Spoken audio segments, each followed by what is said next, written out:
Good evening everyone. Last video में मैं आपको अरिथमेटिक प्रोग्रेशंस के ऊपर सारा कॉन्सेप्ट बताया था और मैंने ये भी बोला था कि अगर कमेंट्स अच्छा होगा तो मैं आपको प्रीवियस ईयर्स के क्वेश्चंस को जरूर सॉल्व करके दिखाऊंगा। तो मैं बता दूं आपको कि एवरी ईयर्स महाराष्ट्र बोर्ड के अंदर जो मैथ्स का पेपर फर्स्ट होता है या पार्ट 1 होता है उसके अंदर अरिथमेटिक प्रोग्रेशन से 8 मार्क्स के क्वेश्चंस आते हैं। मैं आपको अभी दिखाऊंगा कि जैसे कि अभी जो ये पेपर है ये 2025 का है, उसी तरह से 2024 का रहेगा, 2023 का रहेगा। तो देखते हैं कि क्वेश्चन किस तरह का रहता है और आप इस क्वेश्चंस को सॉल्व कर पाते हो कि नहीं। तो पहले मैं आपको यहाँ पे दिखाता हूँ। तो पहला जो क्वेश्चन है जो कि रहेगा आपको चूज द करेक्ट ऑप्शंस का। तो आप क्वेश्चंस देख सकते हो कि ये जो क्वेश्चन है क्वेश्चन नंबर 3, यहाँ पे आपसे पूछा जा रहा है find the common difference of the following AP. तो मैंने आपको बताया था कि कॉमन डिफरेंस क्या होता है। तो कॉमन डिफरेंस बेसिकली क्या होता है? Difference between two consecutive numbers. तो आप सीरीज में देख सकते हो कि आपका सीरीज का जो नंबर है वो क्या है? 4 4 4। तो आपको कभी भी अगर कॉमन डिफरेंस निकालना हो तो आपको सिंपली क्या करना है, सेकेंड नंबर को फर्स्ट नंबर से सब्ट्रैक्ट कर देना है। तो आपको क्या आया आंसर? 0। तो कितना इजी था, सिर्फ हमको कॉमन डिफरेंस पता करना था।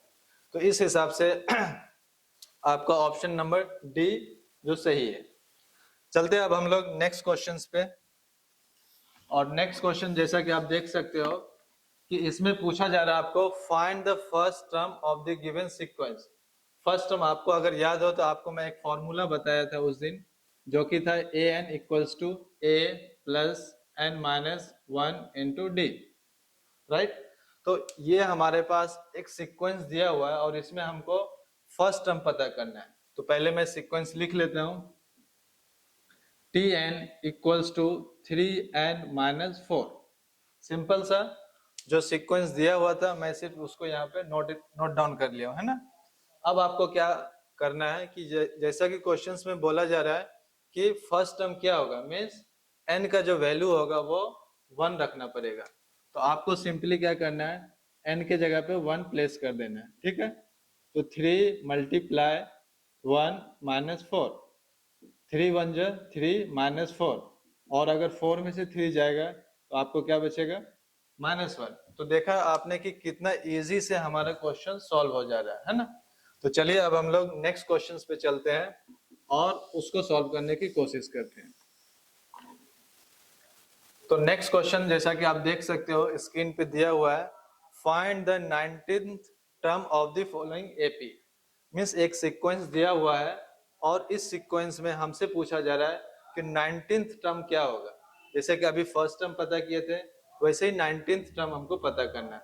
तो सबसे पहले हम लोग सीक्वेंस लिख लेते हैं।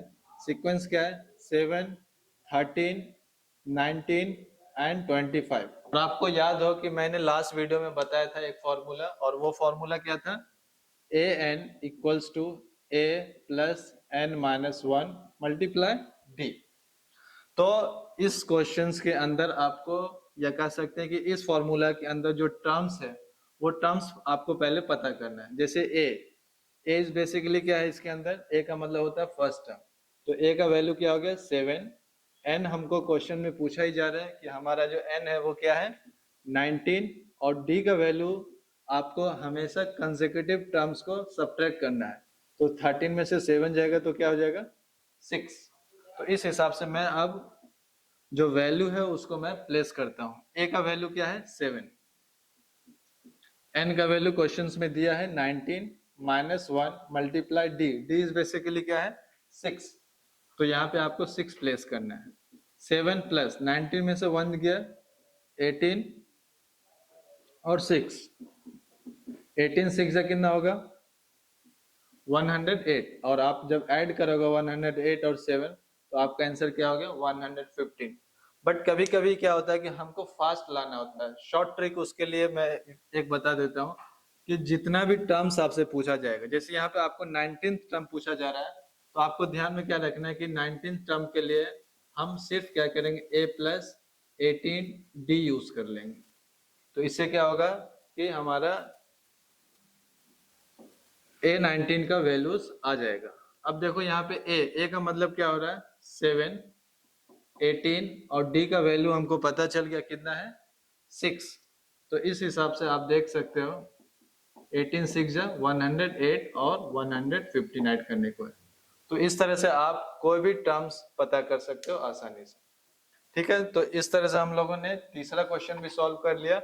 अब हम लोग नेक्स्ट क्वेश्चन पे जाते हैं और वहां उस क्वेश्चंस में आपको पहले वर्ड्स समझना आना चाहिए। मीन्स आपको जो स्टेटमेंट दिया हुआ है वो समझ में आना चाहिए, तो ही आप क्वेश्चन सॉल्व कर पाओगे। तो क्वेश्चन पहले हम लोग रीड आउट करते हैं। क्या है question? A farmer borrows 1000 rupees and agrees to repay with a total interest of 140 in 12 installments. Each installments being less than the preceding installment by 10, what should be the amount of his first and last installment? Means हमारे से first instalment पूछा जा रहा है और last instalment पूछा जा रहा है। तो सबसे पहले आप देख सकते हो कि यहाँ पे एक एपी का फॉर्म हो रहा है कि नहीं हो रहा है। तो वहां पे आपको क्वेश्चंस में दिख रहा है कि फर्स्ट इंस्टॉलमेंट में वो कितना पे कर रहा है 100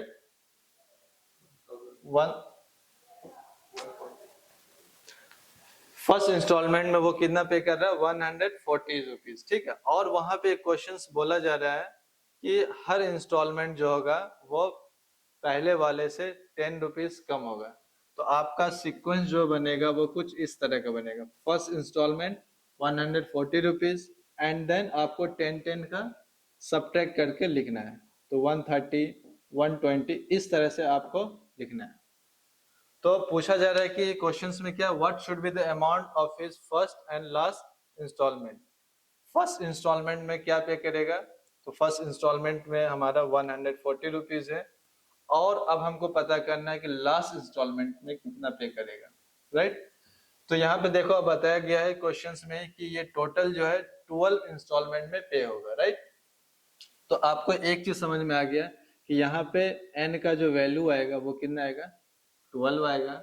d का जो वैल्यू आएगा वो कितना आएगा, जब आप सब्ट्रैक्ट करते हो तो आपका वैल्यू कितना आ रहा है -10। राइट, और आपको यहाँ पे मालूम है कि a का वैल्यू कितना है 140।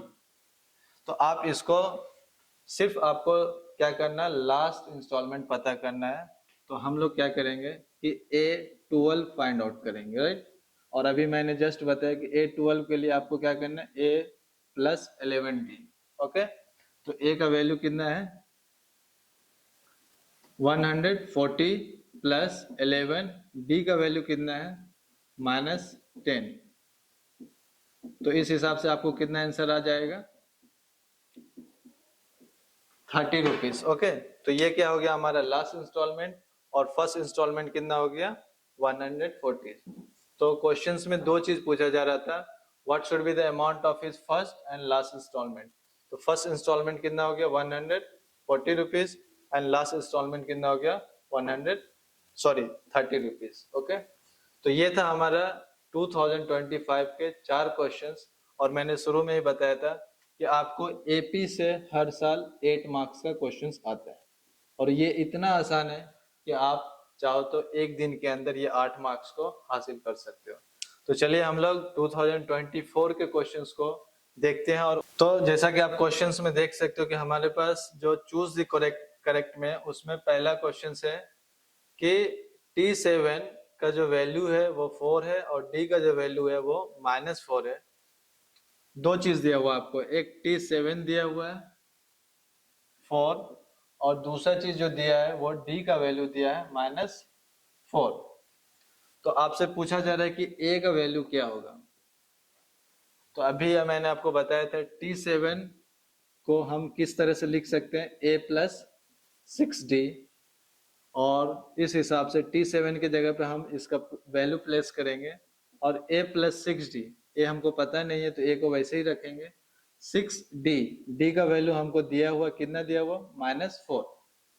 अब आपको क्या करना है कि 6 4 को मल्टीप्लाई करना है तो कितना आएगा -24, और आपको अल्फाबेट्स को एक साइड रखना है और न्यूमेरिक वैल्यू को एक साइड रखना है। तो यहाँ पे A को मैं इसी साइड रखा और न्यूमेरिक वैल्यूज को इधर ले आया तो क्या हो गया 24, और आपको यहाँ से पता चल गया कि A का वैल्यू क्या आया 28। 24 + 4 कितना है 28। और वहां आप ऑप्शंस में देख सकते हो कि ऑप्शन नंबर कौन सा सही है, डी। ठीक है, तो चलते अब हम लोग नेक्स्ट क्वेश्चंस पे। और नेक्स्ट क्वेश्चंस को अगर आप रीड करते हो तो यहाँ पे लिखा हुआ है find first terms of the sequence.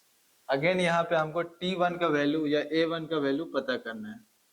ठीक है, तो tn equals to 3n minus 2 है, तो आपको क्या करना है, n के जगह पे 1 रखना है। ओके, तो जैसे ही आप n के जगह पे 1 प्लेस करते हो तो यहाँ पे आपका आंसर आ जाएगा 3 इंटू 1 3 माइनस 2, तो क्या आ गया, फर्स्ट टर्म 1 आ गया। ठीक है, चलिए नेक्स्ट क्वेश्चन पे जाते हैं। नेक्स्ट क्वेश्चन यहाँ पे अगेन आप देखो फाइंड द 19th टर्म। अगर आपको याद होगा ये सेम क्वेश्चन था 2025 में भी, है ना। तो अगर चाहो तो मैं इसको रिपीट कर देता हूँ, अदरवाइज यहाँ से आपको समझ में आ जाएगा ये आसान कितना है। 7 13 19 25, राइट। तो आपसे पूछा जा रहा है कि 19th टर्म क्या होगा, मीन्स t19। तो इसके लिए आपको क्या करना है, a प्लस 18d, और यहाँ पे a का वैल्यू क्या है 7 प्लस 18, और d का वैल्यू के लिए आपको क्या करना है 13 में से 7 को सब्ट्रैक्ट करना है। तो 18 6 जा कितना होता है 108। तो एक चीज और आपको समझ में आ गया कि कभी कभी सेम क्वेश्चन रिपीट हो जा रहा है ना। तो आप अगर ये क्वेश्चन देखें और 2025 का जो क्वेश्चन था उसमें से ये क्वेश्चन सेम था। ठीक है, तो चलते हैं हम लोग नेक्स्ट क्वेश्चन की तरफ। अब यहाँ पे देखो, पहले ये हमारा अगेन स्टेटमेंट क्वेश्चन है, वर्ड प्रॉब्लम क्वेश्चन है। इसको पहले हम लोग पढ़ेंगे और समझेंगे, फिर हम इसको सॉल्व करेंगे। लिखा हुआ है इन ए महिला बचत गट कविता invested from the first day of month ₹20, 40 on second day, 60 on third day. If she save like this, then what would be her total saving in the month of February 2020? तो पहले आपको क्या करना है, क्वेश्चन समझना है। तो यहाँ पे देख सकते हो आप कि फर्स्ट डे वो कितना सेव कर रहा है, sorry first day of the month कितना सेव किया है 20, सेकेंड डे पे कितना किया 40, इसी तरह से वो 2020 का इंक्रीमेंट करके सेव कर रहा है ना। तो आपको सीक्वेंस पहले बनाना है। तो फर्स्ट नंबर क्या हो गया 20, सेकेंड नंबर 40, थर्ड नंबर 60। अब हमको ये बताना है कि फरवरी मंथ में कितने दिन होते हैं। बट यहाँ पे ट्विस्ट क्या है कि ये कौन से ईयर की बात कर रहा है 2020, और आपको मालूम होगा कि 2020 एक लीप ईयर है, और लीप ईयर में जो होता है फरवरी में 29 डेज होता है।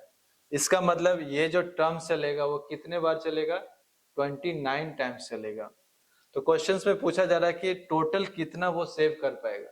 मान के चलो कि ये फर्स्ट फेब को 20 रुपीज से सेव किया, सेकेंड फेब को, थर्ड फेब को, इस तरह से टोटल फेब के अंदर जितना भी दिन होगा उस सारे दिन में अगर सेव करता जाएगा इस तरह से, तो टोटल कितना सेव होता है एंड ऑफ द मंथ में।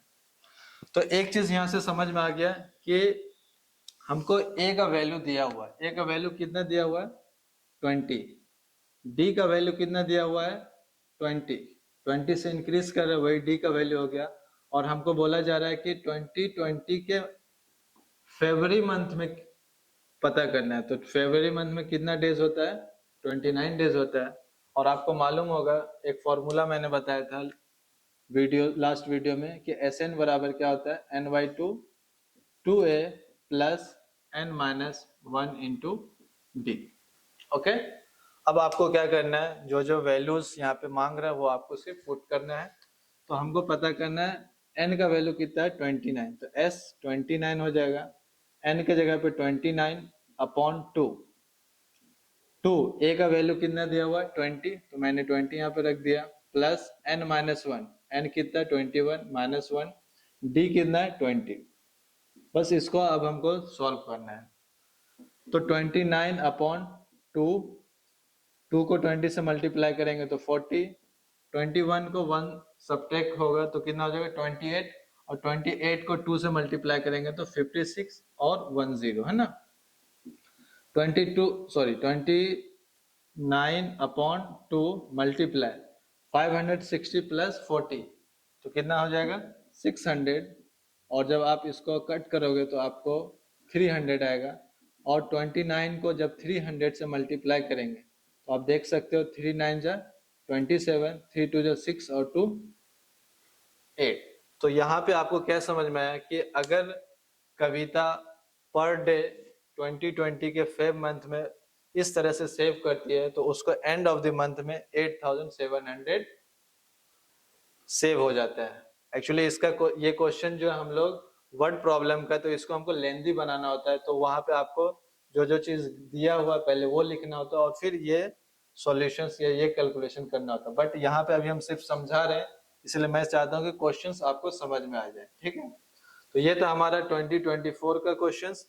अब हम लोग 2023 के क्वेश्चंस पे जाएंगे और वहां पे हम लोग देखेंगे कि किस तरह का क्वेश्चंस है, ठीक है। तो यहाँ पे जो फर्स्ट क्वेश्चन आपको देखने को मिल रहा होगा कि ए का जो वैल्यू है वो 3.5 दिया हुआ है, डी का वैल्यू जो है वो 0 है। तो पूछा जा रहा है कि टी एन क्या होगा, देन टी एन।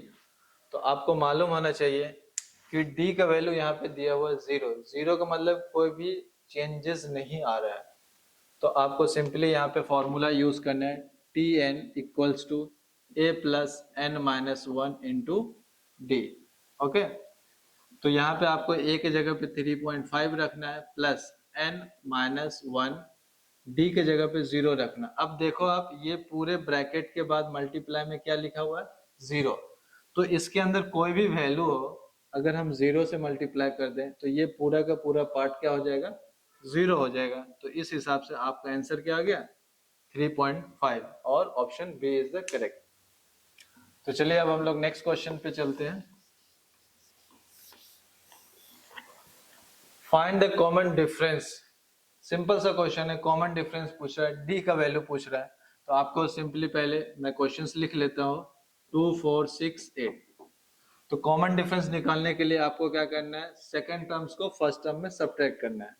तो 4 माइनस 2 क्या आ गया, 2। सिंपल सा क्वेश्चन था। चलो हम लोग नेक्स्ट क्वेश्चन पे जाते हैं। यहाँ पे दिया हुआ क्वेश्चंस में कि एक एपी लिखो जिसका फर्स्ट टर्म 10 है और कॉमन डिफरेंस डी है, तो क्या एपी बनेगा। तो आपको मालूम है ए का वैल्यू क्या दिया हुआ है, 10, डी का वैल्यू दिया हुआ 5। तो आपको एक एपी पूछ रहा है, तो एपी के लिए आपको मालूम होगा कि T N equals to A plus N minus 1 into D formula होता है। और यहाँ पे जो वैल्यू दिया हुआ ए का वो पहले हम लोग प्लेस कर देंगे, एन माइनस 1, डी का जो वैल्यू है वो प्लेस कर देंगे, ठीक है। उसके बाद 10 प्लस 5 को n से मल्टीप्लाई करेंगे तो 5n, 5 को माइनस 1 से करेंगे तो 5, 10 में से 5 किया 5 प्लस 5n। तो ये आपका एपी हो गया। चाहो तो आप इसको शॉर्ट फॉर्म में लिखना है तो 5 कॉमन ले लो, तो 5 मल्टीप्लाई 1 प्लस n होगा। तो इस तरह से हमने क्या देखा कि 2023 का भी क्वेश्चन सॉल्व हो गया। तो क्वेश्चन बहुत ही आसान रहता है, सिर्फ आपको दो फॉर्मूला हमेशा ध्यान में रखना है। एक ए एन या टी एन, इस ए एन बराबर क्या होता है, a plus N minus 1 multiply d, और दूसरा क्या था, एस एन बराबर n by 2 2a plus N minus 1 into d. A n को नॉर्मली लोग टी एन रखते हैं, ठीक है। और एक कॉमन डिफरेंस आपको मालूम होना चाहिए कि ये सेकेंड टर्म को फर्स्ट टर्म में सब्ट्रैक्ट करते हैं। अगर आपको ये बेसिक से 2-3 फॉर्मूला याद है तो मैं गारंटी के साथ बोल सकता हूँ कि आपको कम से कम अरिथमेटिक प्रोग्रेशन के अंदर जो 8 मार्क्स का क्वेश्चन आता है वो आपको पूरा का पूरा आ जाएगा।